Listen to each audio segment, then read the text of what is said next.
ഇന്ന് നമ്മൾ ചക്കക്കുരും കൊണ്ട് ഒരു വെറൈറ്റി ആയിട്ടുള്ള ഉപ്പേരിയാണ് വെക്കാൻ പോണത് കേട്ടോ. അപ്പോൾ ഈ ഉപ്പേരിക്ക് വേണ്ടിയിട്ട് ഇന്ന് ചക്കക്കുരുവിൻ്റെ പോളയൊക്കെ കളഞ്ഞ് ഒക്കെ നേരാക്കി വെച്ചിട്ടുണ്ട്. ഇനിയിപ്പോൾ ഇത് നമ്മൾ ക്ലീൻ ചെയ്യണമെങ്കിൽ നല്ല ബുദ്ധിമുട്ടാണ്, കുറേ ഉണ്ടല്ലോ. അപ്പോൾ ഞാൻ അത് വെള്ളത്തിലിട്ട് വെക്കാൻ പോവാം. വെള്ളത്തിലിട്ടിട്ട് ഒരു 2-3 മണിക്കൂർ വെള്ളത്തിലിട്ടിട്ട് ഒരു സ്റ്റീം കുക്കറിൽ വേവിച്ചെടുത്ത ശേഷം പിന്നെ എങ്ങനെ ഉപ്പേരി ഉണ്ടാക്കാന്നുള്ളത് കാണിച്ചു തരാം കേട്ടോ.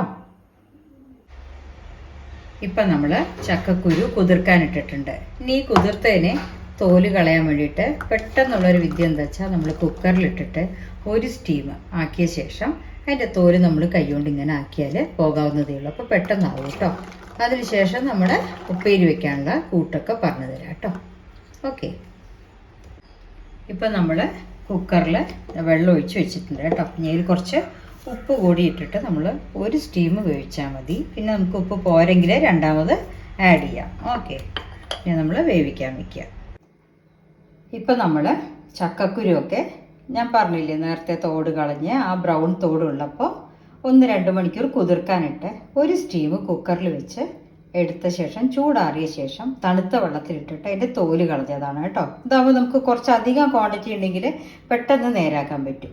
പിന്നെ ചെറിയ ചക്കക്കുരു ആയിരുന്നു, വലുതല്ല. അപ്പം അതിങ്ങനെ ഒരു സ്റ്റീവിൽ വേവിച്ചെടുത്തിട്ടുണ്ട് കേട്ടോ. കുറച്ച് ഉപ്പിട്ടിട്ടാണ് വേവിച്ചിരിക്കുന്നത്. ഇനി അതിന് നമ്മൾ വേറെ കൂട്ട് എന്താ വെച്ചിട്ടുണ്ടെങ്കിൽ ചതയ്ക്കാനാണ് വെളുത്തുള്ളി, ചെറിയ ഉള്ളി, കരിവേപ്പിൻ്റെ ഇലയും കൂടെ ഒന്ന് ചതച്ചെടുക്കുക. പിന്നെ നമ്മൾ കൂട്ടണത് ഉപ്പും മുളക് ചതച്ചതും മഞ്ഞപ്പൊടിയാണ് കേട്ടോ. ഇനി ഇതെങ്ങനെ ഉണ്ടാക്കുക എന്നുള്ളത് കാണിച്ചു തരാം.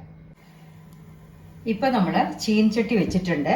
അത് ഈ ചക്കക്കുരു ഈ ഉപ്പേരി ഉണ്ടാക്കുമ്പോൾ വെളിച്ചെണ്ണ തന്നെ വേണം കേട്ടോ. അപ്പം നമ്മൾ കുറച്ച് വെളിച്ചെണ്ണ ഒഴിക്കണ്ടേ. വെളിച്ചെണ്ണ ഒഴിച്ചിട്ട് ഇതൊന്ന് ചൂടാകട്ടെ കേട്ടോ. വെളിച്ചെണ്ണ ചൂടായി. ഇനി അതിലേക്ക് കുറച്ച് കടുക് ഇട്ടു. ഈ കടുകൊന്ന് പൊട്ടട്ടെ.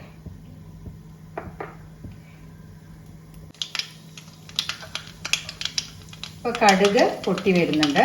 നമ്മൾ അതിലേക്ക് ചെറിയ ഉള്ളി, കരിവേപ്പിൻ്റെ അരി, വെളുത്തുള്ളിയും കൂടെ ചതച്ചതാണ് കേട്ടോ. അപ്പോൾ ചെറിയ ഉള്ളിയൊക്കെ നമ്മുടെ ഇഷ്ടത്തിനെടുക്കാം. അത് കടുക് പൊട്ടിയതിൽ ചേർക്കുക. ഞാൻ വെളിച്ചെണ്ണയിൽ വെളുത്തുള്ളി ഉള്ളിയുടെയൊക്കെ നല്ല വാസന വരുന്നതായിരിക്കും ഒന്ന് വഴറ്റണം കേട്ടോ. ഇപ്പോൾ വെളുത്തുള്ളിയുടെയും ചെറിയ ഉള്ളിയുടെയൊക്കെ ആ വെളിച്ചെണ്ണയിൽ മൂത്ത നല്ല വാസന വരുന്നുണ്ട് കേട്ടോ. അപ്പോൾ ഇനി അതിലേക്ക് എന്താ വെച്ചാൽ നമ്മൾ ചതച്ച മുളകുണ്ടല്ലോ, അതും കുറച്ച് മഞ്ഞൾപ്പൊടി, ഉപ്പ് ലേശം കുറവുണ്ട്. അപ്പോൾ അത് 3 കൂടിയിട്ട് അതിൽ ചേർക്കാം.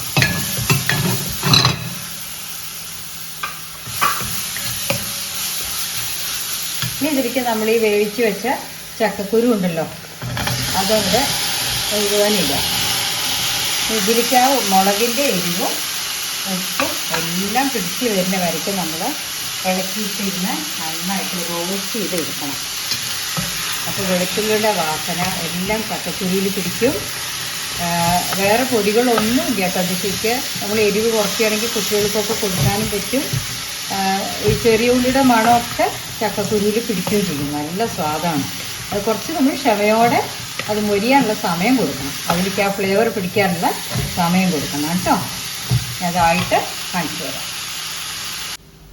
അങ്ങനെ നമ്മുടെ ചക്കക്കുരു ഉപ്പേരി റെഡി ആയിട്ടുണ്ട് കേട്ടോ. ഇതൊരു സ്പെഷ്യൽ ടേസ്റ്റാണ്. ഇങ്ങനെ തന്നെ ഉണ്ടാക്കിയത് നോക്കണം. അത് അപ്പോഴേ അതിൻ്റെ സ്വാദ് അറിയുള്ളൂ.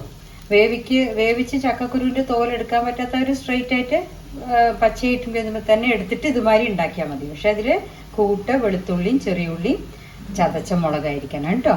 ഓക്കെ, അങ്ങനെ നമ്മുടെ ചക്കക്കുരു ഉപ്പേരി കണ്ടോ. ഇതൊരു വെറൈറ്റിയാണ്, അതുകൊണ്ടാണ് ഇങ്ങനെ കാണിക്കുന്നത് കേട്ടോ. ചക്കക്കുരു കിട്ടിയാൽ ആരും കളയണ്ട, അതുമാതിരി കഴിക്കൂ. വളരെ ഹെൽത്തിയാണ്. Okay, thank you.